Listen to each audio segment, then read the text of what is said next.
Welcome into the DNVR Avalanche podcast presented by DraftKings Sportsbook, the number one rated sportsbook app out there. I'm your host, Rudo, joined by AJ Haefele. What do you say about a game where that was not really a hockey game at all, was it? That was a one-man concert of John Gibson just freestyling for 60 minutes. Yeah, I mean, John Gibson and his posts sounds like a great ska band. There you go. Exactly right. John Gibson skanking all over the ice, basically. I mean, it's the guy was great tonight, but got plenty of help. Yeah. So definitely. How do you? When you're living good with 3 posts and I think 2 shots that went through him but did not go in the net. Yeah, the sod on the 2-on-1, and sod puts it through the 5-hole, and it just skitters all the way into the corner, and you're like... So the Avs beat Gibson 5 times, end up with 1 goal, and lose the game. What do you do? I don't know. It's a rough life. It wasn't all perfect. We'll break it all down, the good and the bad of the game in a little bit. Appreciate all y'all hanging out with us even after an Avalanche loss. We will be giving away 3 annual DNVR subs a little bit later in the show. To qualify, you need to be in the YouTube chat. So if you're not watching this on YouTube, go over to our YouTube channel, click on this video, watch it from there. Be sure to like and subscribe while you're at it so you can get notified every single time we go live. We will give those away in a little bit. Let's start things off first. Can the Avs play the first period any better than they did? What do you do differently if you're the Avs? You don't get scored on. I guess that's it, yeah. And you score goals. Instead of hitting 3 posts, you score 3 goals, and you have a 3-0 lead. This is the easiest answer I've ever given you. Well, that's not playing better. I guess it's playing about 3 inches better. That's about it. Playing 3 inches better is that's my goal every day. 3 inches better? Yep. Just get 3 inches better every day, and someday I'll be a tall boy. There you go. Almost there. Jimmy, tonight's menu is the Juicy IPA from Breckenridge Brewery, the official beer of DNVR. I haven't gotten to it yet.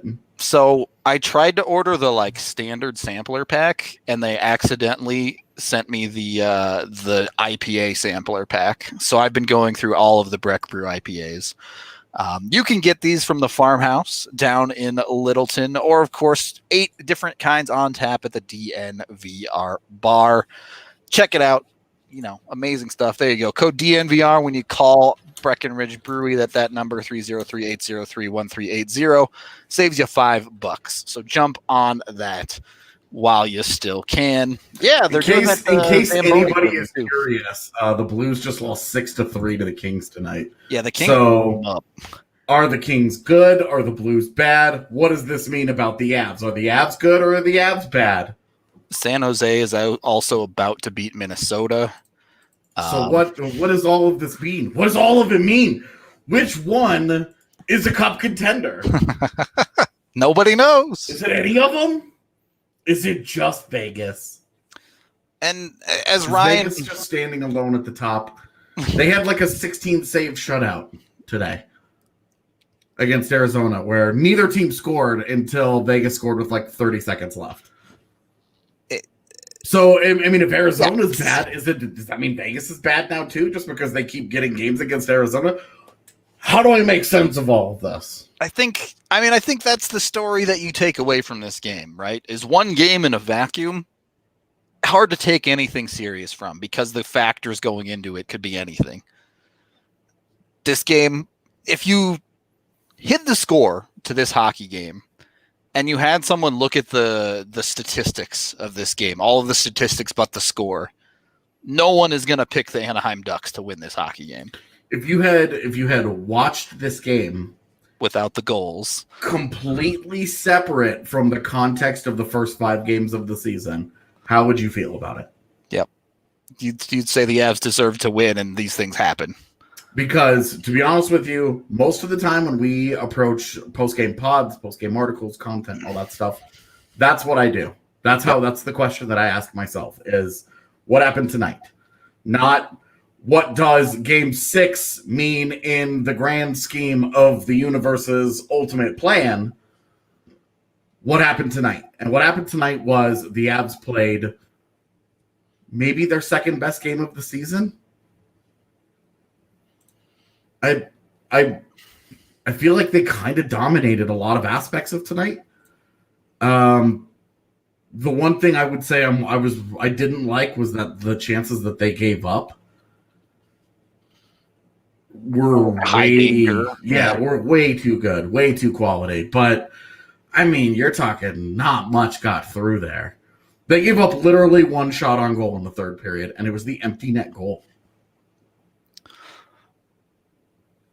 Like the shots were 10-1. Anaheim didn't even try to play hockey in the third period. Had you flipped this and the Avs had won tonight the way that Anaheim had won, everybody that's mad right now would still be mad because they wouldn't have played well. Yeah. So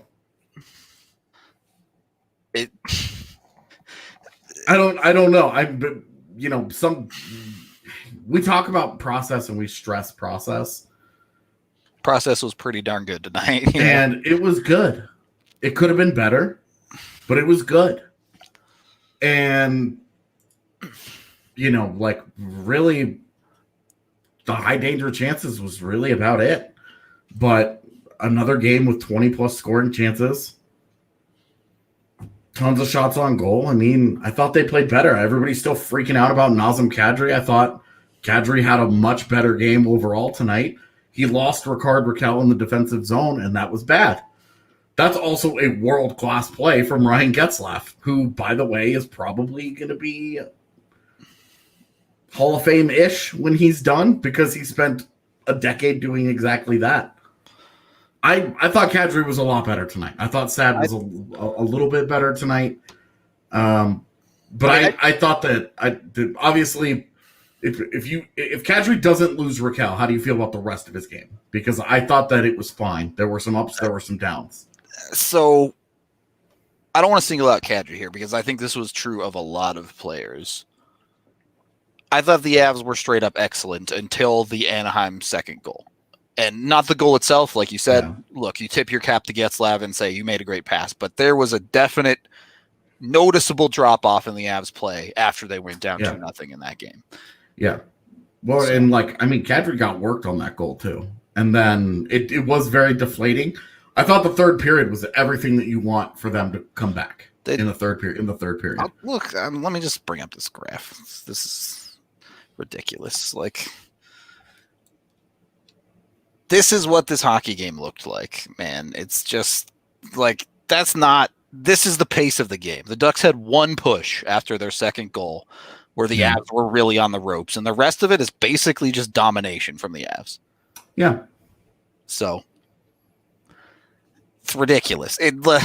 You will take that graph every single night, and the Avs will win that game 9 out of 10 times. Look at it's funny because when the Avs are protecting a lead, if that's what the numbers are like on the other side, then we're sitting here criticizing the Turtle. Yeah, exactly. We say they shut it down too much. Yeah.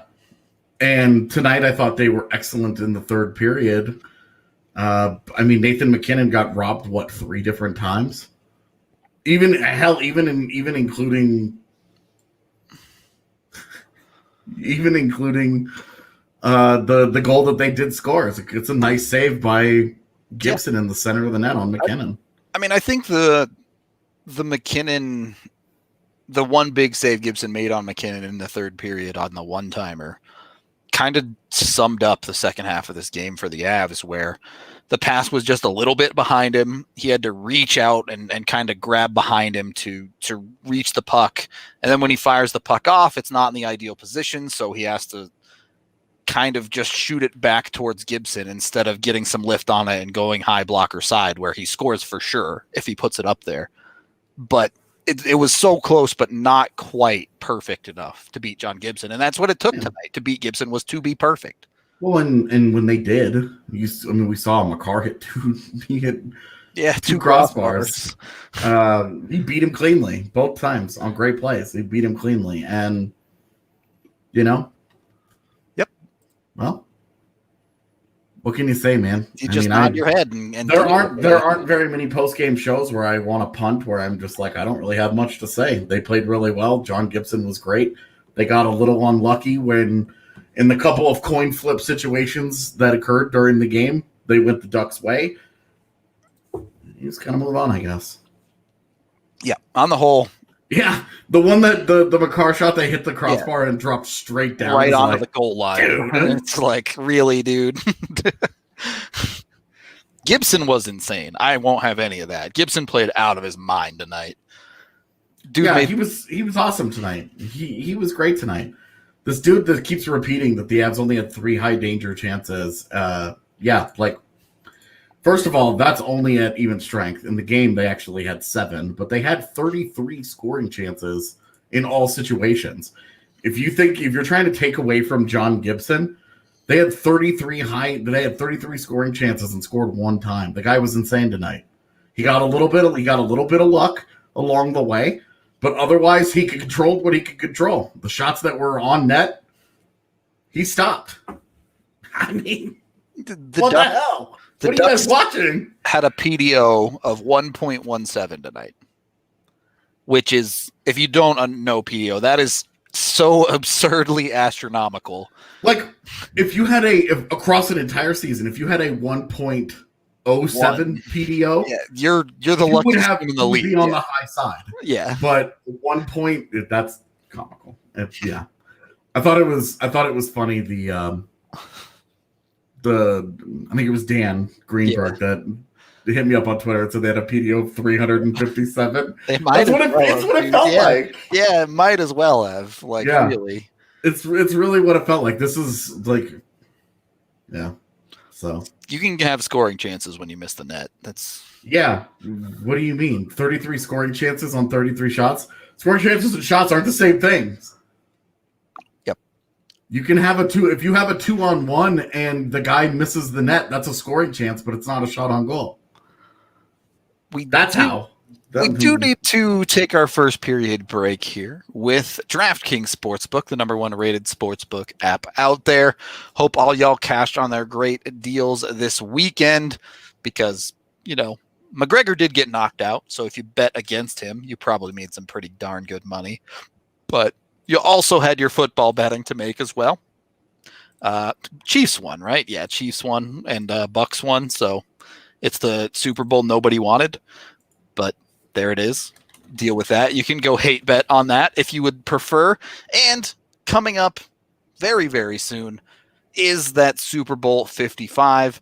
And they're bringing the golden ticket giveaway back with up to $55 million in prizes. If you want a share of that $55 million, all you have to do is enter the DraftKings free Super Bowl prediction challenge. Once you submit your picks, you will have a chance to win the top prize of up to $1 million. Download the app now, enter the free prediction challenge, answer questions like who will score last, and boom, get ready to make it rain.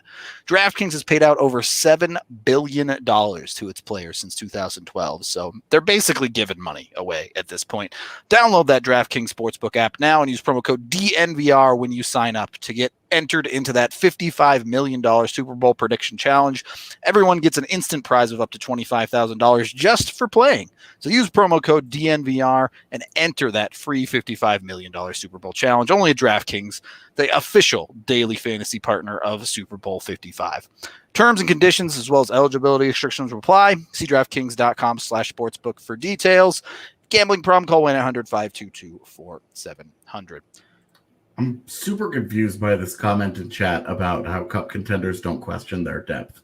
Because aren't cup contenders the teams that constantly trade for bottom six players every deadline? Yeah. Isn't that literally what the deadline exists for? Is for teams that fancy themselves cup contenders to add depth players? All right. Let's give away one of these annual subscriptions to DNVR.com. Many thanks to user Apollo, for Paulo. I still don't know which one you actually want to go by. It's for Paulo. It's for Paulo. All right. For Paulo. Special thanks to him as AJ drops out. I'm going to need, hang on, let me get this set up really quick. All right. Everybody in chat. Welcome back. Whoop. Welcome back. My bad.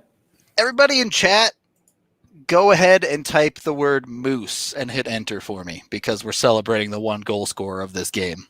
Also, isn't he the league leader in goals scored? Is he tied or did someone get the 6 tonight? I don't know. Let me look. Type moose for me. And if you want to sub, if you don't want to sub, I guess don't type moose. But as of right now, he's leading. He's tied for the lead. All right. Yeah. So tied. Evan in the ballpark should have gone Rocket instead of Art Ross, maybe, but he was saying that the other night as well. I see a lot of meese. I see a lot of mooses in the chat. AJ, how good has Migo Rantanen been as we wait for all these comments to come in? Because he has 5 goals in 5 games. Did not score that first night. I mean, to be honest with you, right now we're talking about that dude as if we were doing postseason award conversations, he'd be in the Hart Trophy conversation. Yep. No argument against it. He's been excellent. The Avs top line obviously been carrying the Avs offensively. So put the team and just housing everybody when they're on the ice too. Like you look at his individual tonight. Mikko Rantanen on the ice for 14 shots on goal, 1 shot against. 10 scoring chances for, 1 against. Like it's comical. And it's like this multiple nights. The guy's just been a physical, truly dominant force. All right. We have our entrance. No more entrance. I'm pulling the rewards now. And our winner is Dylan H. Dylan, congratulations on winning a annual DNVR sub. That's 1 year of coverage from us here at DNVR. We'll give away 2 more subs a little bit later in the show. Dylan, send me a DM either if you have a Discord, you can reach me there, or if you're on Twitter, DM Nathan_Rudolph with your email address, and we will get you all hooked up with your Dylan P. Too many Dylans in the chat. Dylan P is heartbroken. Well, 1 sub given away down, 2 more to go. We'll get to those in a bit. Let's get into a little bit of the sloppiness in this game because Twitter was buzzing a little bit. Twitter is mad at the bottom 6 in this hockey game. Middle 6, really, to be honest. We already talked about Kadri a little bit. Let's talk about the other pieces. Another disappearing act from JT Compher again tonight. Who? Yeah, exactly. I think this is the first time he's actually on the positive side of the underlying numbers outside of the 8-0 game, though. And I mean, almost everyone on the Avs was on a positive on the underlying. So I thought there were glimmers of hope, but it was still just not good enough. And it's one. I don't think anyone was truly awful when you look at their process tonight, but in a game where the Avs just crushed it, and you have these low event players where they're not getting in on a lot of this offense that the Avs were creating. They outshot the Ducks 33-15. They spent basically the entire third period in the offensive zone, and it just feels like there's so much more to be had there in the Avs depth. Yeah. So I think you said it well. We were talking about Saad on Twitter as well. This Avs team has expectations this year, and the middle six has not even begun to live up to those expectations. You have one goal from Brandon Saad at 5-on-5, and that's it. Yeah.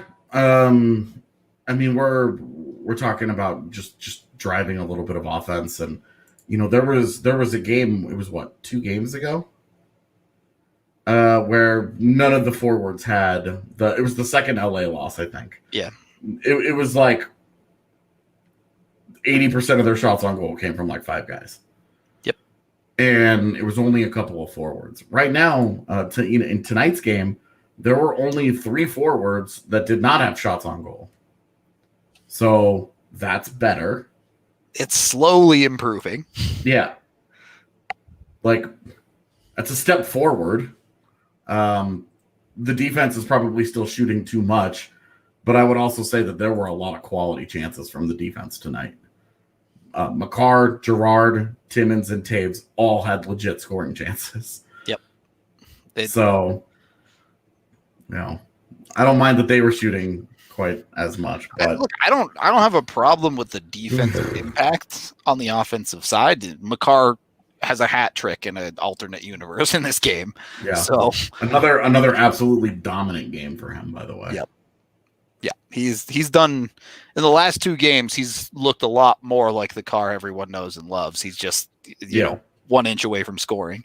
Also, Bowen Byram on the ice, 12 shots, 4-3 against. Yep. So he's not leaving. No, he's here to stay for sure. I struggle to fault any of the defensemen in this game, right? Like, the 2 goals that Anaheim scored were off of a face-off, which they lost. What is a defenseman going to do about that? Well, and it's a perfect shot. I don't know. It's not even a perfect shot. It ricochets off of Burakovsky's stick, and it's like, what do you even do? Yeah, that's a goal where it's like, what are you gonna blame the guy who loses the face-off for that? Like, sometimes the other team is allowed to make great plays. Yeah.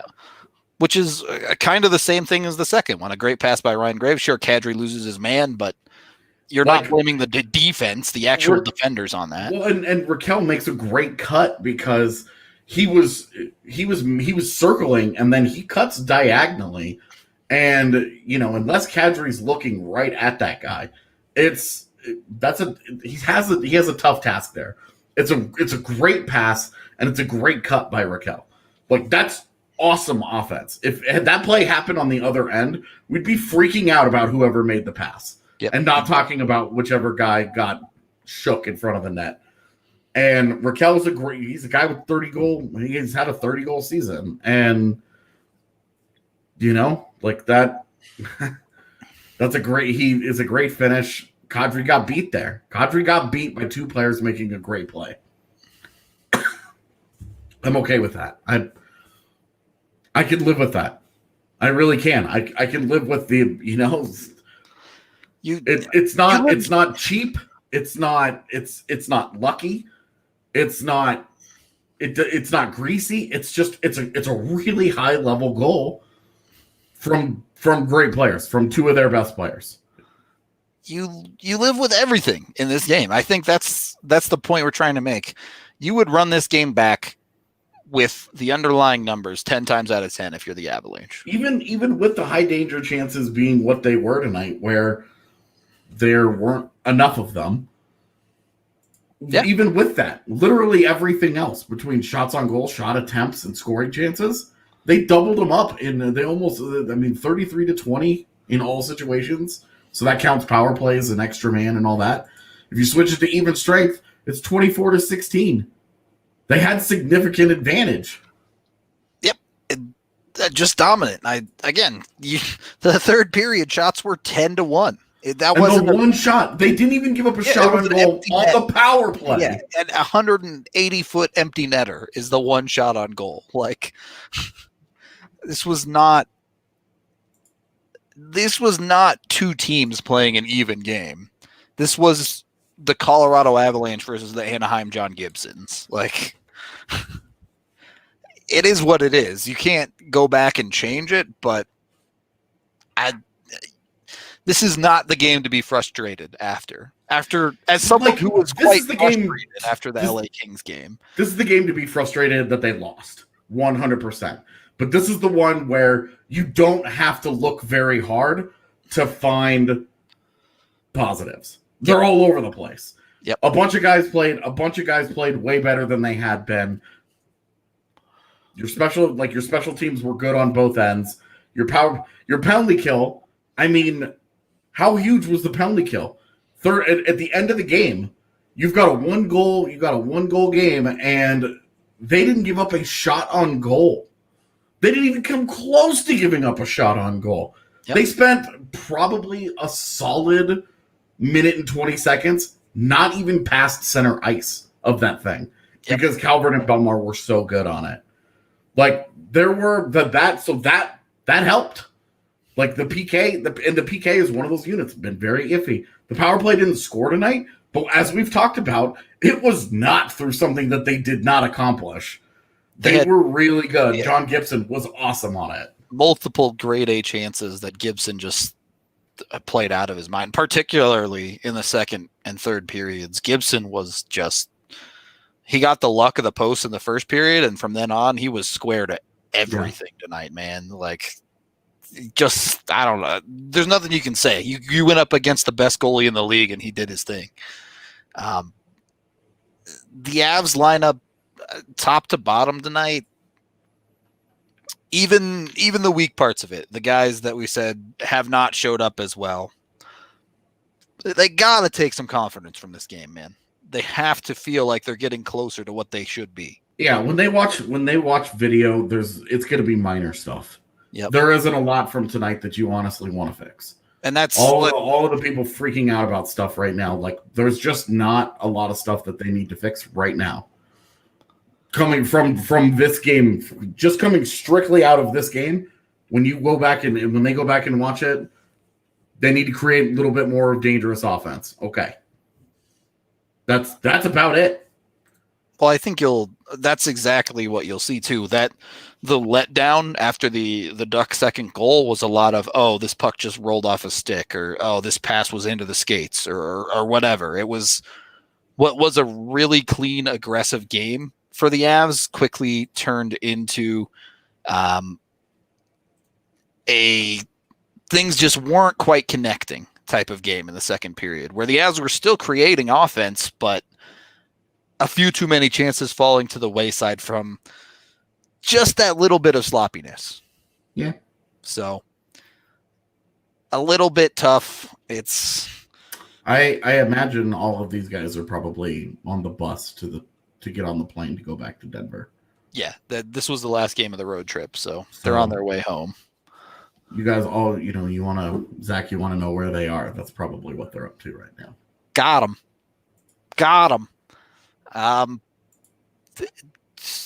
Burakovsky back tonight. Didn't notice him a whole lot. Yeah, he was not particularly impactful, but do you roll the same lineup when you get back home against San Jose? Do you put Graves back in for Timmins? What's the take there if you're Jared Bednar? He's thinking. I mean, the forward group, I would leave B. The top line is rolling. I think it's idiotic to touch that. Yeah, it's the most successful part of the team right now. When they're dominating games the way that they are, any idea of trying to split them up to jumpstart anybody else, just feels like you're missing the mark. You're trying to get things to work, not break a thing that's working in order to fix something else. Yep. No disagreement there. Yeah, Why? I think you leave the top line be. I honestly just don't have too much of a problem with what's going on the fourth line. I think there needs to start to be a little bit of production here. But the process is excellent, top to bottom on the fourth line. It's fine. Like they're not getting crushed. When they're not, like, they didn't have a very good night tonight. I didn't think Tyson Jost at even strength was any good tonight. I thought he was really good on the PK. I didn't think he was any good on the. Yeah, he drew that one penalty. Yeah, on the PK.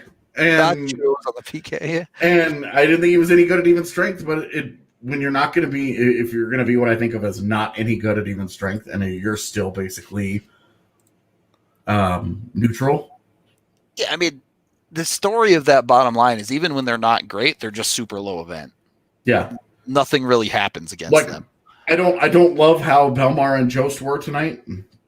And those guys were each on the ice for exactly one shot on goal against. Yep. So it's like, I'm not going to, if I could walk in to every single game guaranteeing that, one, my top line is going to crush, and two, my fourth line is not going to give up anything major, and they're only going to give up one or two shots on goal. That's really about it. Like I would, if that's a starting point, hell to the yeah, I'm taking that. And the rest of it, I just hope to figure out. Again, Brandon Saad and Nazem Kadri have been very good NHL players for a long time. Those are dudes that you are going to give long leashes to. A lot of benefit of the doubt. 6 games is not nearly enough. I said 10 games, and then we revisit. Maybe moving, if it doesn't get any better after 10 games, then you're full on scratching a guy. Look, Brandon Saad is 28. 28-year-olds don't just wake up and are terrible at hockey overnight. Like, that's a guy that you could make an argument is still in the prime of his career at that age. So, yeah, I am not particularly worried that his game is this going forward. Like, he has to put it together, sure, but it's not someone that you're pushing the panic button on. And honestly, Kadri isn't someone you should be pushing the panic button on either. He is 30, but he's not 35. Right. Well, and like, you're not like, oh my God, he's bad now. You're like, oh my God, that 30, what does that tell you about him? It tells you, boy, you think that there should be no leashes on veteran players ever. So your response would be, oh, a guy has a bad game and a guy has a bad 2 weeks and I'm going to pull this guy who's been in the league for 10 years out of the lineup in favor of whichever taxi squad guy that you want, for Kiefer Sherwood or Martin Cowder, Logan O'Connor, or any of these guys who, to their name, don't have 100 NHL games played combined. Like, it's just not, like, that's a thing that you say on the internet and don't do in real life. You just don't. You just don't treat veteran players like that. Okay. We can take our second period break on that note, as we are also sponsored by Chevalier Mortgage. If I'm the Anaheim Ducks, I would take out a mortgage on John Gibson, because that dude is worth the price of a house and then some. I mean, absolutely absurd that franchise has. The Anaheim Ducks are doing John Gibson extremely dirty. I'll put it that way. If you don't want to get done dirty, head on over to Mike in Virginia at DNVRmortgage.com. They're not only local and longtime supporters of us here at DNVR, but Mike is a certified financial planner. So they look at so much more than just the great rate they can get you on a mortgage right now. They'll look at everything that you work on, from your whole financial plan to your investments to everything else as well. And you can get all of that in a free consultation when you head over to DNVR Mortgage, where you can also enter to win some free DNVR merch. So jump on that. You can call Virginia directly as well at 303-257-6578. Again, check them out. Supporting our partners is supporting us. DNVRmortgage.com. Third period of the DNVR Avalanche podcast, presented by DraftKings Sportsbook. Let's give away another annual subscription here. Again, thank you to For Paulo for throwing up 3 subscriptions, because he's an amazing dude. This time, I want you all to put the word NOS big into the chat. I will also accept nose big. You can't figure out what I'm doing with that, then you just got to figure it out. I feel like nose big is taking us into some places we don't want to go. I don't want to talk about noses. All right, fair enough. I don't want to talk about John Gibson either, to be honest. So I'm regretting this choice. Noses and feet are just 2 parts of anatomy that don't make sense to me. It's ears that keep growing for your entire life, right? That's the weird one, or is that the nose? Are you serious? Do they really? I think so. Man, that explains some of the straight satellite dishes that you see on some elderly folk. No way that's true. I think it is. It's either ears or noses. Like, dude, I dropped when you said that. Like, there are some people with some ears where you're like, do you have your own radio station? Like, what are you picking up on those bad boys? Yeah, right? Like, so it's I'm kind of jealous, to be honest. I don't have very good hearing, so like. Oh yeah, I don't either. Like, I don't know if it's the size of my ears thing, and I just think that they're functionally not very good. I mean, I also think that is true, but I do wonder, if I had bigger ears, could I like hear things better? Or, like, would it funnel things in or something? I don't really know. No, I don't. My ears, I don't think I have. See, I think they're pretty tiny. They're not really anything. I don't. Mine are pretty normal, I think. My wife has the earlobe is attached. That always weirds me out. Not a fan of attached earlobes. Huh. This is interesting. We're learning things here. Yep, little by little. Cartilage continues to grow until the day you die. So both noses and ears are growing great. Not only does cartilage grow, but the earlobes elongate from gravity. So I guess that makes, like, they're pulling them down your whole life. Yeah. So we all end up like Dumbo. All right. Well, and then no more entries. Earrings, and then they get pulled down even more. Yeah, that's true. You got all the weight on there. Yeah, I didn't think about that. Shout out to attached lobes is a tremendous comment. No, Evan has other things going on tonight. He was unable to be here for tonight, but he should be back on Tuesday. We should also maybe have Blaze on the show on Tuesday. We'll see. Tuesday's show is going to look way different. Yeah, down here. Yeah, we'll be at the DNVR bar for Tuesday's show. So come out, come party. Anyway, it's time to pick another winner. Let me get my comment grabber here really quick. And what happened with Pia Suter tonight? I didn't see anything with Chicago, but I did see people on the internet talking about, oh wow, they won 6-2. Good for them. The winner of our second annual sub giveaway of the night is, oh my god, he had a hat trick. Wes Salter. Congratulations, sir. You have won yourself an annual sub to DNVR. Hit me up on either Discord, if you know who I am on Discord. If you don't, hit me up on Twitter, Nathan _Rudolph. and I will get you all set up. We'll get everything all figured out. Probably not tonight, but tomorrow we'll get you set up with your sub. Yeah, words coming out of my mouth. We have one more to give away that we'll give away at the end of the show. Moving into the rest of this game, which it really wasn't a hockey game. Yeah, pour one out for Dylan P. Oh, poor Dylan P. Dude. Can't imagine there's too many West Salters out there. I'm really pulling for Dylan P after this next one. for this last sub. Odds are not good. There are a lot of people trying. Odds are not good. Like, thanks, dude. You're going up against John Gibson to try and win this sub right now. Like, that's what our next giveaway should be like. We talk the Avs into letting us. Okay, everybody come down and try and score on Grubauer. You score on Gruby, you get a sub. Yeah, perfect. Oh man, I would never score on Gruby. There's just a 0% chance. See, we don't have to. We already have subs. That's true. Working has its perks.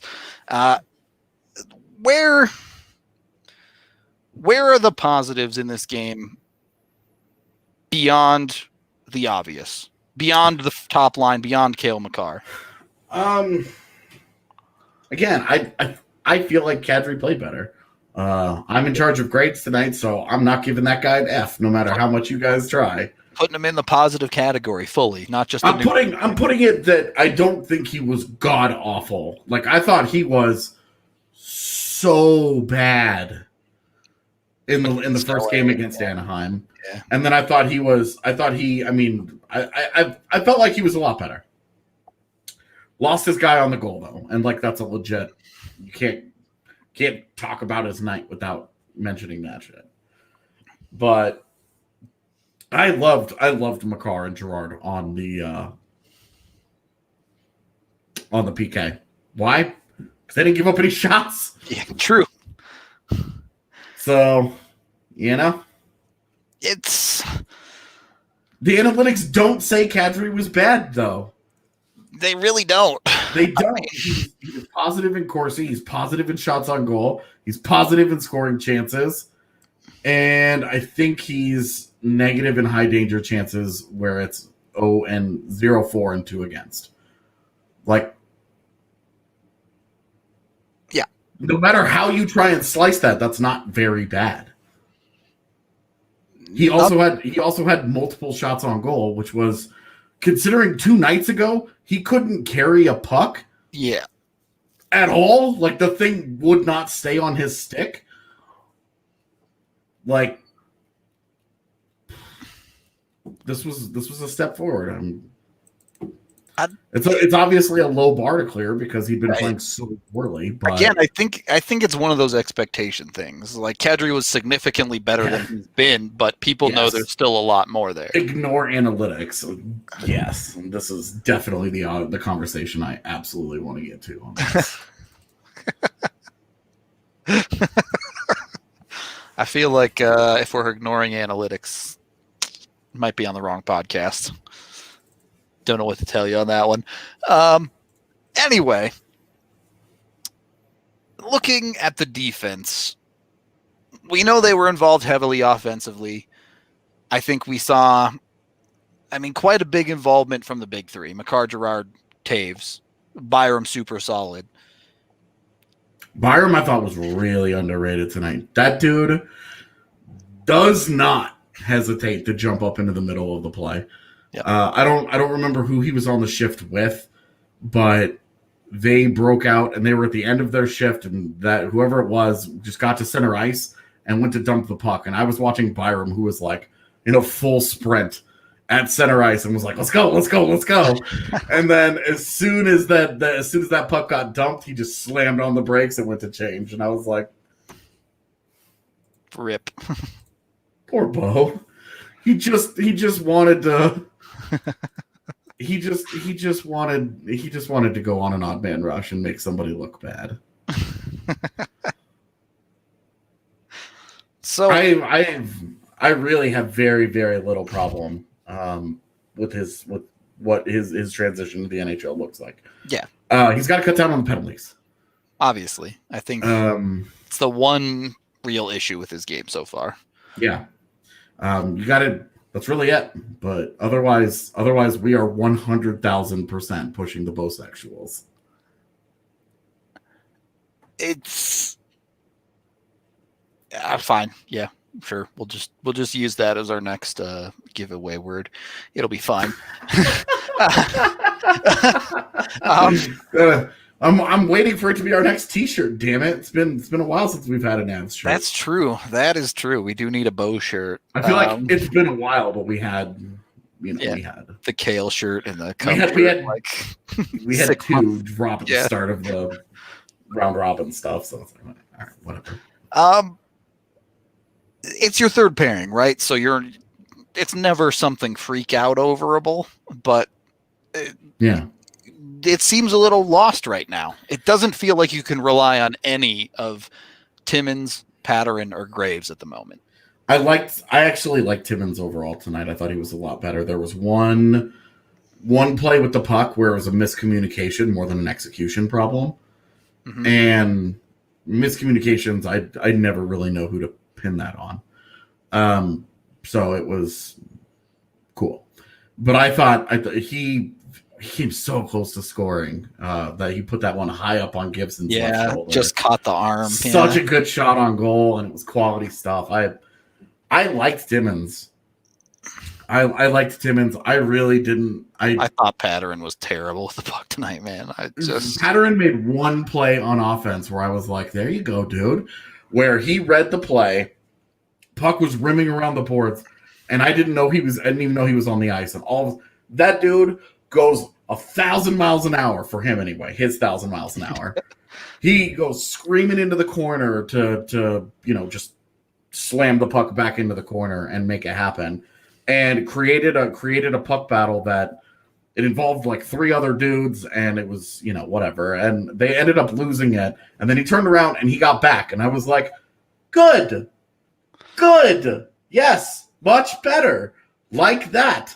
And then he would get the puck in his own zone. Yeah, and it was just like, no. We just traded. It's just not good. Well, the Avs just traded Nikita Zadorov in the offseason. I thought, all right, maybe this is the season where when a defenseman touches the puck in their own zone, I don't have to huddle into the fetal position. Did they really need to make the Patterson trade when they freaking did? I get that both teams were in California, and so they could just swap them and each guy could roll in and there would be no quarantine. But I'm like, dude. It doesn't. How different is this if it's Graves and Timmins on the bottom pairing every night instead of Patterson? Yeah, and I'm happy that they gave Graves the night off because it's an easy give him one night off. He comes back into the lineup. He takes Patterson's spot. Timmins continues to take the third spot until EJ is ready. I'm okay with that. But the whole point of 7 or 8D is you can give a guy a night off if he has a bad one, but it doesn't seem necessary when every defenseman's going to have bad games, but on any given night, more or less what you're going to get out of the Avs defense. And what is Patterson giving you that Graves can't on any given night? Well, and the other thing, you got this guy, and then you played him right away. He hasn't had any practice time to get up to speed with any of the teammates or the systems or how they want to play. He's kind of flying by the seat of his pants. He's a worse player than the one that you gave up. My question is, did you need the cap space right then? Because. And this is obviously very hindsight-ish. Of course. Because we know that Patterson has been playing, and he's not been playing particularly well. But it's just it's frustrating because this was predictable. I mean, you didn't need to get him and play him. You had Byram. You could be playing. I don't mind that they gave Graves a night off. I don't mind that they gave Timmins a night off. When they're not playing well, you have too competitive a defense to just chill. Johnson not being ready to go is a thorn in their side, but they knew it was a thorn in their side by that point, and they still were like, I'm going to load up this little revolver here, and I'm going to put one bullet in it, and I'm going to shoot it straight into the top of my foot. Because I can. You're right. Like, remove Patterson's quality of play on the Avs so far entirely. The second that trade was made, everyone ever went, okay, the Avs just got worse. Patterson is worse than Ian Cole. Full stop. Which is like one of the things about that trade that was universally accepted. Yeah. So why do you do that if there was a way to work around the salary cap? Yeah. So I don't know. I don't. To be honest, I don't know that Cole would have gotten claimed on waivers because of salary cap space. Yeah, $4.25 million is a little bit right now for sure. Anyway, I guess we're finishing up here. Final thoughts here has to be just forget this game ever happened and go play the same way at home against San Jose, basically. Any arguments, AJ? What did you say? I'm sorry. Final thoughts here. Forget this ever happened and go play the same way on Tuesday. No, honestly, take it and build from it. Really, really good. What did you learn on the road trip that you didn't know about the team before they left? Number one thing is that Bowen Byram is in your lineup and should not be leaving it under any circumstances other than injury. Yep. That is it. No argument on that one. They go 2-2 on the road trip. Not great. Not bad. Not going to kill you. Yep. You're very neutral on it. But I think you throw Byram in there, revelation. You get Eric Johnson. You get Eric Johnson back sometime. Let's just say this week, because we just don't know yet. But Richard has a really great point here as well. They're also done with John Gibson and John Quick, two guys who have owned the Avs in their careers. And the next 6 games that they get, because I'm not sure what that 7th game is. Their next 6 games, they get Dubnyk, Martin Jones, whoever the hell the goaltenders are for Minnesota. Cam Talbot, right, I believe. Yeah, Cam Talbot and Kakkonen. Very, very beatable goaltenders for sure. So you're feeling like if they can play the kind of offensive game more or less that they did tonight against those goaltenders for the next 6 games, I feel like 4-2, 5-1 is a realistic expectation for how they should play. Yep. You get a bunch of home games as well. The 4 games in a row against Minnesota is going to be weird because we've never seen that in the regular season. Yep. So it's like, this is a playoff series now? This is going to be, I don't know, it's going to be really weird. It is. It's going to be strange, but we get to see it. I think my takeaway is any given road trip during a season, if you play 500 hockey, you're not jazzed about it, but you're feeling okay with it. To be honest, if you played 500 hockey on the road all season long, you're a playoff team. Yep. And obviously, yes. Colorado being a playoff team should not be something that we're talking about. It should be an automatic, not like a woohoo, right?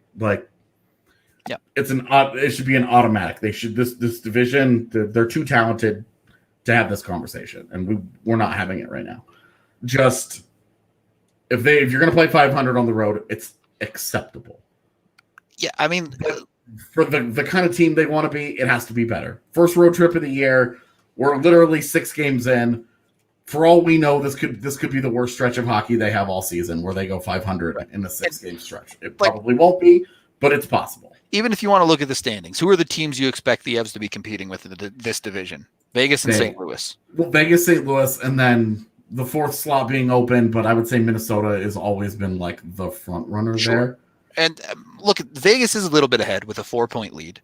St. Louis is 1 point ahead of the Avs. And then Minnesota is 2 points ahead of the Avs. But as you just said, where the Avs are in relation to Minnesota is going to change massively over the 4-game stretch that they play against each other because it's 4-point games. Yeah. I mean, Minnesota could win all 4 of those games, and all of a sudden the Avs are deep in trouble in the hole. And then we're having a way different conversation. Yeah. I would say after 20 games, if the Avs are 500 through 20 games, I don't know about freak out, but something's gone seriously wrong. Alarm bells are going off if the Avs are 500 at 15 games. Like, yeah, and you like I've kind of circled 10 games as like okay, let's see how they are. I break the schedule down into 10 game segments every year. That's how I look at everything. Win those 10 games. Win those 10 games. Go 5 and 5, go 6 and 4, and you do that every 10 game cycle, you'll be okay. Look, if you look at the 3 series the Avs have played, the St. Louis one was kind of nonsense. Rusty game 1, they get beat handily, and then they blow them out. The second game was not good hockey that they managed to split, or the second series against LA. And the third series was a pretty sloppy game that they managed to pull out a win, and probably their best game of the season as far as process-wise goes, and they just got goalied. You could make the argument that two of their 2 best games that they've played this year were the losses in Anaheim and LA. Because they played good games. I liked their game in LA. There were problems in that game. There were way more problems in that game than there were tonight. For sure. But I thought that in the game they lost in LA, there were a lot of positives. The first half of the game was very good. Yeah. In the second half of the game, the biggest problem was none of their damn shots were on net. Hitting the net, yeah. But it was like they had a ton of them. They created a lot of scoring chances.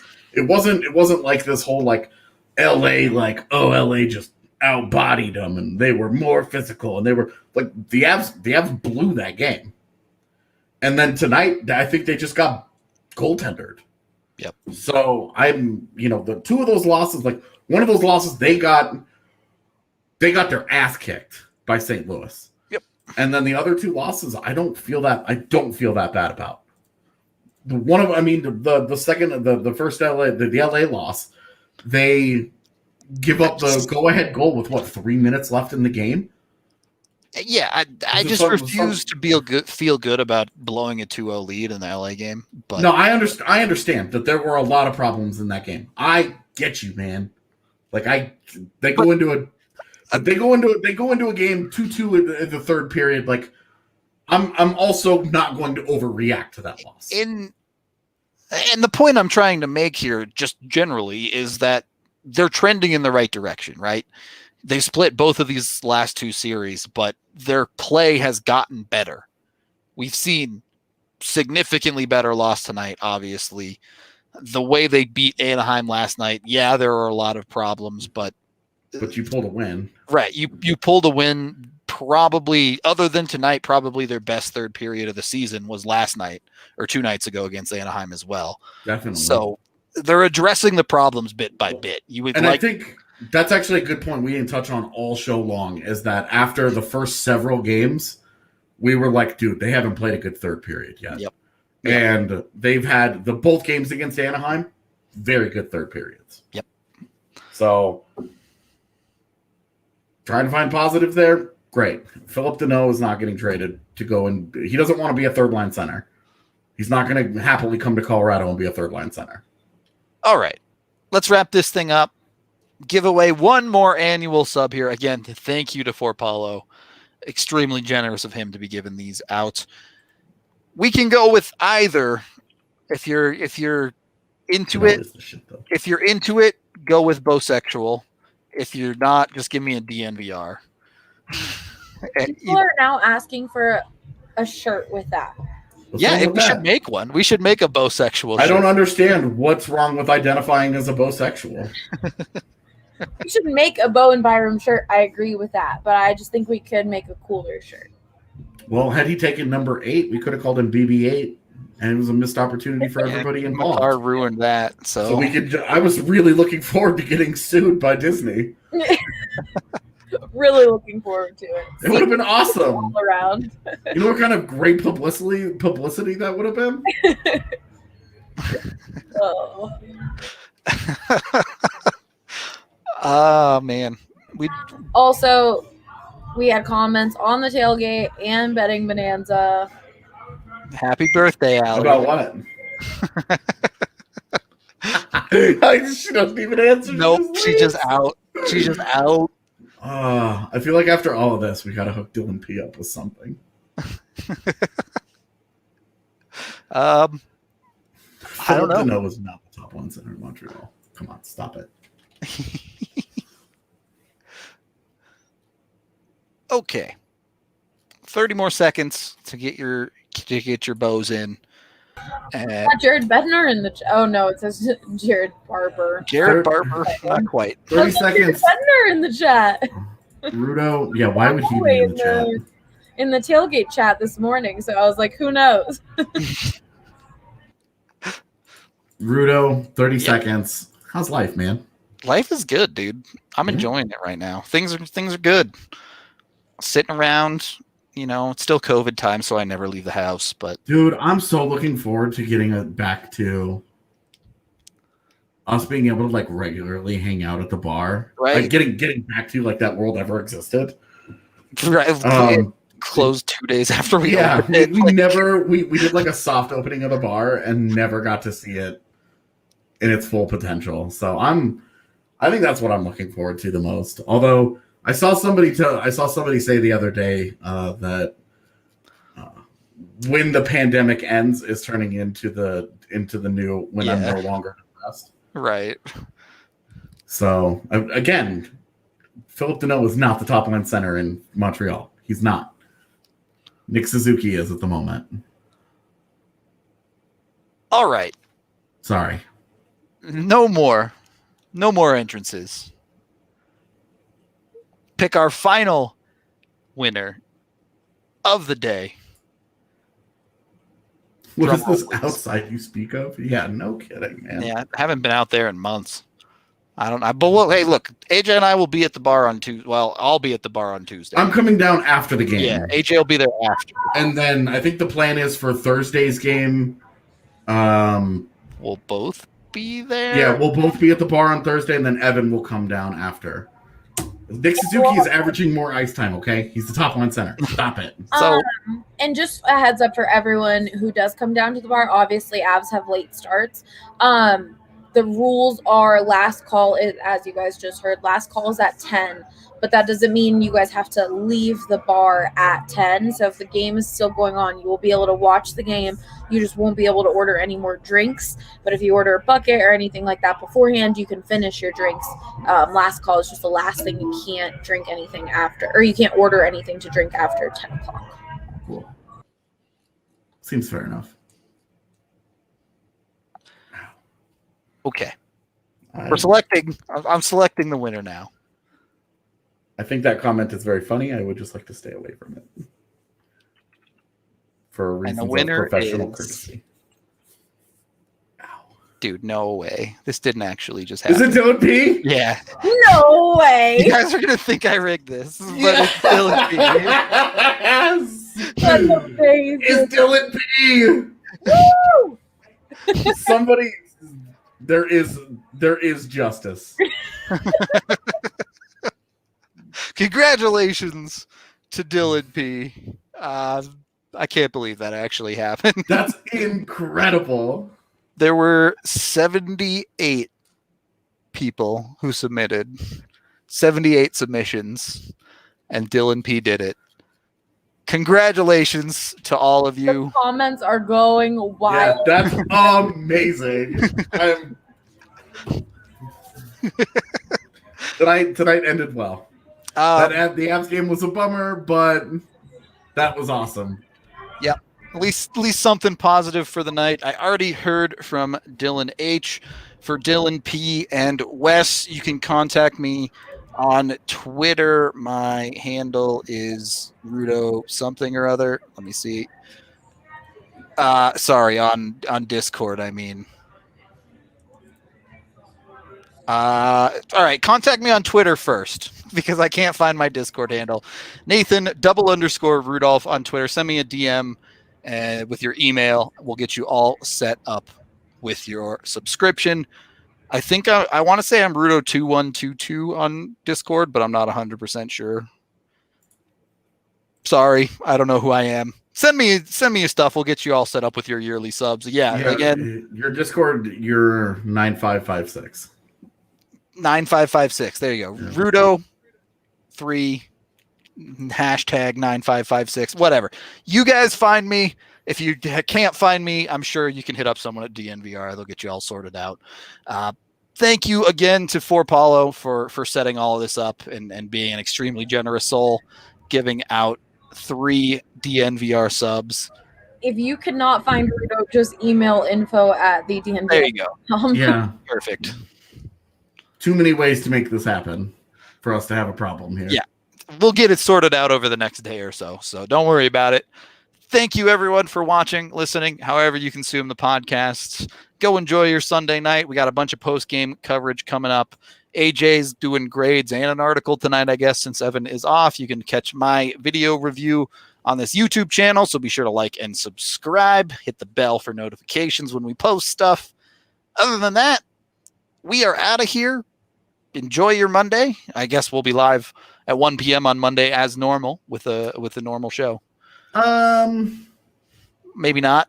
It really just depends on when the Avs have practice, because I have practice at Ball Arena tomorrow. So if they do it a little bit later because of travel, then it might be more like 1:30. But it'll still be same range. We will have Avalanche news for you tomorrow afternoon. How about that? Yeah, because we have got to talk about that PLD trade. It feels like a million years ago, but Philip Deneau does not average more ice time. He does not. I'm looking at it right now. He does not. All right. Let's get out of here before we have to throw down the octagon. Appreciate you all in chat. Glad we could give you a couple subs. We will catch all of you guys next time.